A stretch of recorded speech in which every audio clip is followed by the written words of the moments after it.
That night the rain came down in relentless sheets, pounding violently against the roof like 1,000 angry drums beating in perfect chaos. My name is Michael Patterson, a 73-year-old retired history teacher from a small town outside Columbus, Ohio, pulling slowly into my daughter's familiar driveway after an exhausting doctor's appointment that had lasted far longer than expected. The storm raged with frightening intensity all around me, wind howling through the trees like a pack of wolves crying out in the darkness. I expected the warmth of family waiting inside, maybe a hot cup of tea and some sympathetic conversation about my health concerns. Instead, the front door stood locked tight as a bank vault, unwelcoming and cold. I rang the doorbell repeatedly, already drenched completely to the bone within seconds, clutching my cheap umbrella like a desperate lifeline against the fierce gusts that threatened to rip it from my trembling hands. Lightning flashed brilliant white across the dark sky. Thunder boomed dangerously close, rattling the windows. Then Melissa's voice came sharp and cutting through the thick wooden door, muffled but unmistakably harsh. "Dad, you're too old to be barging in unannounced like this. Just go home." My chest tightened painfully, not just from the penetrating cold seeping through my soaked clothes, but from her cruel words slicing deep into my heart like a knife through soft butter. Pain hit immediate and hard like a physical slap across the face. After raising her completely alone since her mother passed away from illness when she was barely 15, working double shifts to afford her private school and college, sacrificing every vacation and luxury so she could have opportunities one never had. This was my reward? I stood frozen in disbelief. Icy rain pouring steadily down my back in streams, slowly realizing with crushing certainty that she truly meant to leave me standing outside in this dangerous storm, discarded like yesterday's worthless trash left on the curb. Just before you continue to watch, Joe would like you to subscribe to this channel and like this video. It would encourage him to keep his streak of thrilling revenge stories for you to watch. Alright, back to the story. I knocked again with desperate urgency, my fist heavy and insistent on the solid wood door, cold water dripping steadily from my coat, like tears falling from a broken heart. "Melissa, it's me, your father. I just need to come inside and dry off for a few minutes." I called out, my voice completely lost in the thunder's deafening roar that seemed to mock my plea. My precious granddaughter, little 7-year-old Chloe with her innocent face, peeked briefly through the front curtain, her wide blue eyes worried and confused like a frightened fawn caught in unexpected headlights. But Melissa yanked the curtain shut quick and harsh, eliminating even that small connection. "You'll embarrass me terribly in front of my guests with your old-fashioned ways. Just leave, Dad."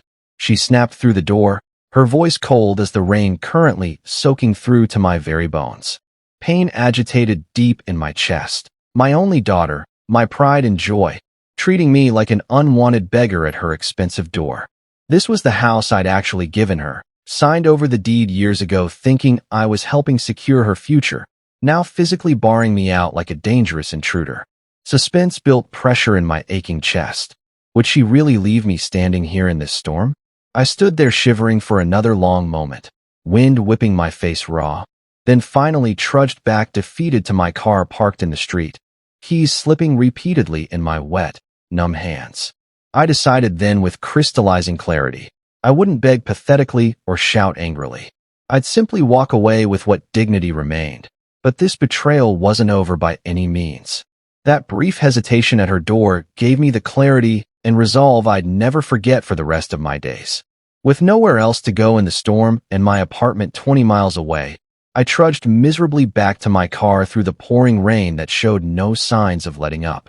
My old sedan smelled strongly like damp leather and age. Years of wear evident in every cracked surface, the door creaking loudly in protest as I slid into the driver's seat, soaking wet and defeated. My hands shook violently on the cold steering wheel, not primarily from the cold biting deep into my old bones, but from the profound betrayal stinging far sharper than any winter wind possibly could. I had given Melissa absolutely everything over the years. My life savings scraped together from teaching overtime classes and summer school, my precious time coaching her patiently through difficult school plays and homework struggles, even the deed to the very house she now lived in so comfortably, signed over years ago during what she called smart estate planning, that I'd trusted without question. Pain agitated deep and constant, like a sharp thorn twisting repeatedly in my heart. My own daughter locking me out deliberately like a mangy stray dog in a dangerous storm. Suspense built heavy in my aching chest. Would she even bother to call later to check if I'd made it home safely? I started the engine with trembling fingers, windshield wipers slapping back and forth uselessly like mocking laughs at my pathetic situation. I was about to find out through her silence and indifference if I'd actually raised a loving daughter or created an ungrateful enemy. The long drive home through flooded streets blurred together with tears and rain I could barely distinguish. Driving home slowly through dangerous conditions, my troubled mind replayed endless years of sacrifices like an old movie flickering on a worn screen in a forgotten theater. Late nights grading papers under a dim lamp while exhaustion pulled at my eyelids. Double shifts tutoring struggling kids after school to pay for Melissa's expensive braces and endless books. Skipping every vacation and personal pleasure so she could attend private school with her wealthy friends who never appreciated what she had. When her mother died suddenly from aggressive illness when Melissa was just 15 and vulnerable, I promised solemnly at the graveside with tears streaming down my face to protect her completely from loneliness and want, to somehow be both parents combined in one exhausted person. I kept that impossible promise faithfully, working my fingers literally to the bone, even signing my beloved house over to her for estate planning 5 years back, thinking naively it'd secure her future while protecting my legacy. Pain agitated constantly like coarse salt being rubbed deliberately in a fresh, bleeding cut. Now that same house shut me out cruelly in the storm, her harsh voice echoing endlessly too old, like a vicious slap across my weathered face. But now the house she lived in so comfortably was legally hers alone, while I slept in a cramped one-bedroom apartment, walls thin as paper where I heard every neighbor's argument. Suspense whispered insistently. Had I foolishly handed her the very weapon she needed to cut me loose completely? That endless night, I sat alone in my cramped one-bedroom apartment, soaked clothes draped carefully on a wooden chair like sad rags hung out to dry. The bare walls stared back at me except for old faded photos of me and young Melissa at the county fair years ago, laughing together like nothing in the world could ever touch us or break our bond. Rain still pattered steadily outside, mocking my wet shoes sitting by the door like silent witnesses to my humiliation. I whispered bitterly to myself in the empty room. She locked me out like a complete stranger. My chest burned intensely with shame, like fire licking steadily at dry wood. My own daughter, my flesh and blood, treating me like worthless trash in a dangerous storm. Pain hit hard and kept hitting. After her mom died and left us alone, I'd been her rock, skipping sleep countless nights to help with homework, saving every penny for her dreams and ambitions. Now this was my reward? Humiliation twisted violently in my gut, agitating like a bad toothache that wouldn't quit no matter what I tried. Suspense built steadily. What if she did something even worse next time? I decided then with absolute certainty. I would never beg her again for anything. I would make her regret this betrayal, slow and methodical and sure. Over bitter black coffee the next morning, steam rising like restless ghosts from a disturbed grave, I drafted a careful list on scrap paper with my shaking hand. Melissa's fundamental weakness wasn't pure cruelty. It was her obsessive concern with appearances, like a peacock constantly fluffing elaborate feathers for show. She desperately needed people to believe she was successful, refined, somehow above others in status, always posting carefully curated perfect family pictures online that showed nothing real. Pain agitated, deep, and persistent. I taught her history in school for years, important lessons on how pride always leads to falls, like ancient kings toppling dramatically from their golden thrones. Now she'd completely forgotten those lessons, treating me like an old boot to kick aside without thought. I had taught history long enough to know with certainty. Pride always becomes downfall eventually, crumbling inevitably like sandcastles at high tide. Suspense whispered insistently in my mind. How exactly to expose her carefully constructed facade? I just needed the right public stage to pull back the curtain on her pride. Let the entire audience see the ugly mess behind her perfect mask. Over the next long week, Pain from that rainy lockout agitated constantly like a bad itch I couldn't scratch no matter how I tried. My own daughter treating me like an old rag to toss carelessly away. I called Melissa repeatedly, pretending cheerful normalcy like nothing had happened between us. Can I possibly stop by for Sunday dinner this week? I asked casually, keeping my voice light. She sighed long and heavy, like I was some tiresome chore on her endless list. Dad, you're hard to manage around company. Just please don't embarrass me in front of Chloe's friends. Her thoughtless words stung fresh, agitating the betrayal even deeper. Me, who raised her alone, now considered a social risk to her carefully constructed image? I agreed softly, voice carefully steady and controlled. Inside, though, I marked the opportunity carefully like a patient hunter spotting vulnerable prey. Sunday dinner was where she performed her perfect life act, smiling brilliantly for guests like a TV talk show host. Suspense built steadily in my gut. What if I turned her carefully prepared stage against her? I would definitely be there, but not the way she expected at all, ready to pull the curtain dramatically on her elaborate show. I dug out the important folder of documents from my drawer that night, dust puffing up like old memories being stirred after years of sleep. Pain agitated sharp and immediate, photocopies of the house deed I'd signed over years ago, thinking foolishly it was smart planning for the future. The power of attorney she'd tricked me into signing, saying sweetly it was just in case something happens to you. But I'd kept original documents, quietly notarized at the bank before handing her the official copies she thought were everything. She didn't know this crucial fact, sitting smug in that house like a queen on a borrowed throne she thought was permanent. Legally, the house wasn't as completely hers as she confidently thought. My name still lingered in the fine print like a hidden key she'd forgotten existed. Suspense coiled tight in my chest. What if I used it strategically, agitating the hurt deeper? I pictured her shocked face when truth hit hard, her perfect life cracking like thin ice under sudden weight. This was my ace card, tucked carefully away for the right strategic play. I showed up for Sunday dinner dressed in my best suit, shoes polished shiny as new pennies, and a calm smile pasted carefully on my face. Melissa greeted me at the door with a strained grin, like she was biting back harsh words, clearly worried I'd say something wrong or embarrassing. Her friends and neighbors filled the dining table, chattering loudly, admiring her recently remodeled kitchen with its fancy granite counters and designer lights. "This is my home," she boasted proudly, swirling her wine glass like a queen showing off her jewels. "We redid everything last year. Makes it feel so modern and updated." Pain agitated, deep and persistent. That kitchen I'd actually paid for, handing over checks quietly so she could shine in front of others. Guests nodded impressed, murmuring appreciation, but she didn't notice my eyes carefully scanning the room, taking in their faces, their approving nods. Her so-called perfect life on full display, like a stage play with her as the star performer. Suspense built in my chest. Would she slip up? I saw clearly what she valued most, her reputation, fragile as glass in a storm. And I knew exactly how to crack it. Between bites of roast that stuck in my throat like dry bread, I casually mentioned, "Funny thing about property deeds. Sometimes ownership isn't as clear as people think." Melissa's hand froze instantly on her fork, meat dangling midair. Her guests looked at me curiously, heads tilting like puzzled dogs hearing a strange sound. She forced a laugh quick. "Oh, Dad tells old stories from his teaching days. Pass the potatoes." But her eyes darted nervously to me, wide as saucers, like I'd poked a hornet's nest with a stick. Pain agitated sharp, her treating me like a fool to hide her greed, after I'd signed that house over thinking it was love.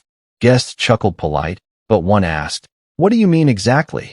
I smiled mild. "Just history lessons. Things change hands unexpectedly." Melissa changed the topic fast, but the seed was planted. Suspense coiled in my gut. Would they dig? She knew I was hinting, and she didn't like it, her perfect mask cracking just a hair. Over the next weeks, pain from that rainy lockout agitated like a bad dream that wouldn't quit, waking me sweaty and angry in the night. I visited neighbors for casual coffee, knocking on doors with a calm smile, like old times borrowing sugar. Mrs. Baker across the street welcomed me warmly with fresh cookies, chatting about weather and grandchildren. I shared tales of my youth, teaching kids history, Raising Melissa alone after her mom passed so young. Almost offhand, I mentioned how I still technically own the house she flaunted as hers, the deed tricky like a puzzle, not fully solved. I didn't have to shout or push hard. Whispers move faster than storms in small towns, spreading like wildfire through phone calls and fences. Suspense built in my chest. Would they believe me? Soon, Melissa's friends started asking her subtle, uncomfortable questions at book club or the grocery store. Is it true about the house? Her perfect image cracking like thin ice under weight. Melissa stormed into my apartment one evening, her heels clicking furious on the floor like angry raindrops. Dad, what are you telling people? You'll ruin me, she yelled, makeup streaked like she'd cried the whole drive over, voice shrill as a tea kettle boiling over. Pain agitated deep, my own daughter, furious at truth like I'd stolen her candy. I leaned back in my chair, calm as a still pond. I only tell the truth, Melissa. Truth doesn't ruin, lies do. She pointed a trembling finger at me, nail polish chipped like her control. If you don't stop, you'll regret it, she hissed, eyes narrow as slits. I only smiled soft, letting her words hang. Suspense coiled in my gut. Would she lash out more? Her threats bounced off, but inside, I wondered how far she'd push. Later that night, Melissa burst into my apartment again uninvited, her face twisted like a storm cloud ready to break. Why are you doing this to me? She shrieked, voice high and cracking like glass under pressure. Pain agitated deep. My own daughter, furious at me for fighting back after she'd locked me out in the rain like a worthless stray. I stood steady, voice calm as still water. Because you locked me out in the rain like I was nothing. I raised you better than that. Her hands trembled, eyes darting wild like a trapped animal. She paced the room, ranting about how I'd ruin her perfect life, her reputation crumbling like sand in wind. Suspense built in my chest. Would she lash out or break? The war had begun, her threats echoing empty as I held my ground. I leaned forward in my chair, eyes locked on hers like a teacher spotting a cheater. Respect, I said firm. You'll sign back partial rights to the house, ensuring I'll never be homeless or locked out again. You'll never treat me like trash, not in front of Chloe, not in front of anyone. Or else, Melissa, I'll strip your mask completely, let everyone see the truth. Pain agitated sharp, years raising her alone, wiping tears after her mom's death, now repaid with cruelty like a slap from a trusted hand. Her lip quivered, face paling like she'd seen a ghost. You wouldn't, she whispered, but her voice shook weak. Suspense coiled tight. Would she sign or fight dirtier? I had her cornered, her perfect world teetering on the edge. One evening, Chloe knocked on my door, rain dripping from her hood like tears from the sky. She was soaked, her little face peeking up worried. Grandpa, why don't you come over anymore? Mom cries a lot. Pain hit my chest like a hammer blow, my revenge splashing back on this innocent kid, agitating the guilt I'd buried deep. I knelt slow, hugging her tight, her wet coat soaking my shirt. Because sometimes, dear, grown-ups have to learn lessons the hard way. I whispered, voice cracking a bit. Her eyes were innocent, searching mine like a lost puppy for answers. Does Mom need a lesson? She asked soft. I nodded. We all do sometimes. She hugged back fiercer, like holding on to a lifeline. Suspense built in my heart. What if Melissa twisted this against me? I realized my revenge wasn't just for me.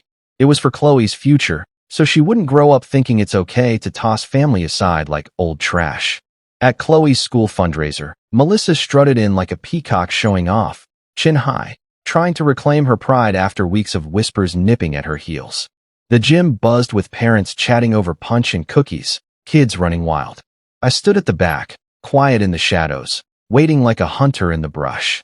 When a volunteer praised her beautiful home, loud enough for heads to turn, I simply said, calm as still water. Ah yes, the house I still own. I'm glad she's keeping it warm for me. The room went silent as a graveyard, forks clinking to a stop, eyes darting like startled birds. Melissa's smile collapsed in front of dozens of parents, crumbling like wet sand in her hands. Pain agitated in my chest, seeing her humiliated like she'd done to me in the rain. But suspense coiled. Would she lash out here, in public? Her face turned red as a beet, hands shaking. The war had officially begun in earnest. I leaned forward in my chair during our next confrontation, eyes locked firmly on hers like a prosecutor addressing a guilty defendant. Respect, I said, firm and unwavering. You'll sign back partial rights to the house immediately, ensuring I'll never be homeless or locked out in the rain again. You'll never treat me like worthless trash, not in front of Chloe, not in front of anyone. Or else, Melissa, I'll strip your mask completely away. Let everyone see the real truth about you. Pain agitated deep. Years of her leaning on me, taking my home like it was hers by right, now flipped like a bad card in a game she'd lost. Her lip quivered visibly, face paling like she'd swallowed something sour. Suspense hung thick in the air. Would she snap or cave under pressure? She paced the small room, hands wringing like wet cloths. I had her cornered completely, her perfect world teetering dangerously on the edge like a glass on a table's lip. Melissa tried bargaining desperately like a kid haggling for candy at a store, offering money from her savings, gifts she'd buy, empty promises of weekly visits and newfound respect. Dad, please, I'll change, I swear, she said, voice cracking with emotion. I shook my head slow and deliberate. It's not money I need from you. It's dignity and respect. And Chloe must learn how family honors each other properly, not tosses them cruelly in the rain like old trash to be forgotten. Pain agitated sharp, my granddaughter caught in her mom's twisted web, innocent eyes seeing cruelty far too young. Finally, defeated like a balloon losing all its air, she signed the legal papers right there at my kitchen table, my lawyer present with pen ready and notary stamp in hand. Her hand shook noticeably on the signature line, ink smudging slightly. But as she handed them back with trembling fingers, she whispered low and threatening, "You'll regret humiliating me like this." Suspense coiled tight in my gut. Was that a real threat with teeth, or just hot air from a cornered cat? The deed was amended quickly through legal channels, my security restored like finally locking a door I'd left carelessly open too long. Pain from that rainy night still agitated constantly like a scab picked raw repeatedly, but word spread quickly through town whispers and conversations. Melissa no longer boasted loudly of her perfect life at coffee meets or school pickups. She grew noticeably quieter, her house becoming less of a stage for show and more a shared home with real talks around the table instead of performances. Pride had cracked wide open, letting humility seep in slow like water through a damn small leak. Chloe hugged me tighter on visits, like glue mending a broken toy with care. But Melissa's whispered threat echoed in my head, agitating doubt like a fly buzzing endless and annoying. "You'll regret humiliating me." Suspense built steadily in my chest. What if she struck back sneaky and cruel? One evening, Chloe showed up at my door with a folded paper clutched carefully in her little hand, her eyes bright as buttons despite the dim hall light. "Grandpa, look what I drew in art class," she said soft, unfolding it like revealing a treasure map. The picture showed her, me, and Melissa holding hands together under a sunny sky, stick figures smiling wide with crayon hearts floating above like bubbles. "I want us together again like before," she whispered, hugging my leg tight. My throat tightened like a knot in rope, pain agitating deep. My revenge had rippled to this innocent kid, her world shaken by her mom's pride like a boat in rough waves. I knelt down to her level, hugging back, her warmth melting some ice in my hardened heart. "Me too, sweetie," I said, voice cracking with emotion. Perhaps this harsh storm, with locked doors and cold words, might still water new growth between us. Suspense whispered, would Melissa see it? But could Melissa truly rise from her pride, or was this just a child's wishful dream? Melissa invited me to Sunday dinner again, this time with no audience to impress, no neighbors to wow, just her, Chloe, and me around a plain table with simple pasta and salad. The meal was basic, awkward at first, forks clinking like nervous taps on glass. Chloe chattered excitedly about school, filling the tense quiet, but Melissa sat stiff, eyes down. Then she said quietly, "Dad, I'm sorry. I was cruel. I didn't think of what I was doing to you that night in the rain." Pain agitated like a fresh bruise pressed, her words stirring the betrayal. The cold soaked through my clothes like she'd forgotten the chill. I studied her face carefully, searching for cracks in the mask, tears real or rehearsed. Suspense built in my chest. Was this truth, or another performance to win back what she'd lost. I nodded slow. Sorry to start, Melissa, but actions speak louder. She wiped her eyes, Chloe watching wide-eyed. I answered gently, looking her straight in the eyes. Melissa, what you did, locking me out in the rain, wasn't just about me. Chloe saw it all. She'll remember how you treated family, like throwing away an old toy you once loved. Pain agitated deep, like a splinter I couldn't pull, my granddaughter's innocent face flashing in my mind, confused by her mom's cold heart. Melissa's eyes filled with tears, real this time, not the fake ones she'd used before to get her way. She wiped her cheeks slow, like admitting defeat. You were right, she whispered for the first time, voice small as a child's. Suspense hung in the air. Was this the start of change, or just another act? I nodded, hoping it stuck. Over the months, things shifted slow but sure, like ice melting in spring sun. Melissa called more often, her voice softer on the phone, asking about my day instead of rushing off. She brought Chloe to visit regular, the girl running into my arms with giggles that warmed my old bones. Even asked for advice on little things, like fixing a leaky faucet or handling work stress. Pain from that rainy night still agitated sometimes, like an echo in an empty room. But the house became less her stage for show and more a shared home with real talks around the table. Chloe drew pictures of us together, no more locked doors in her mind. Still, every stormy night reminded me of that locked door, rain pattering like fingers tapping doubt. Suspense whispered, would the peace hold, or crack under pressure? Now, when I walked through the house on quiet evenings, Chloe skipped beside me, shouting, Grandpa, with giggles that lit up the room like fireflies in dusk. Melissa set the table quietly, no audience but family, plates clinking soft, her hands steady but humbled. Pain from that rainy night still agitated sometimes, like a faint echo of thunder reminding me of the door slammed shut, the cold soaked through my bones. But I taught her a lesson she'll never forget. Respect isn't optional, even for parents who gave everything. One day, Chloe will teach it too, her innocent eyes already seeing how family sticks together, not pushes away like old leaves in wind. Melissa nodded more now, her pride cracked but mending, like a vase glued back with care. And when the rain fell outside now, pattering on windows like fingers tapping doubt, I smiled. Because this time, the door stayed open, warm lights spilling out into the darkness. No more begging in storms, just peace earned hard, like a history lesson finally learned after years of teaching. Melissa had learned that family isn't something you lock out when convenient, but something you hold close even when it's difficult. Chloe drew more pictures, always with all three of us together, holding hands under sunny skies. The house that had once barred me in the rain now welcomed me with warmth. And I knew that the lesson I'd taught Melissa would echo through generations, passed down to Chloe and her children after her. That respect, dignity, and family bonds matter more than appearances or pride.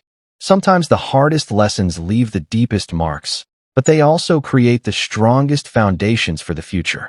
If you enjoyed this story, make sure to like this video, comment, and smash the subscribe button. Also check out other videos on the channel. Joe's got more interesting stories for you.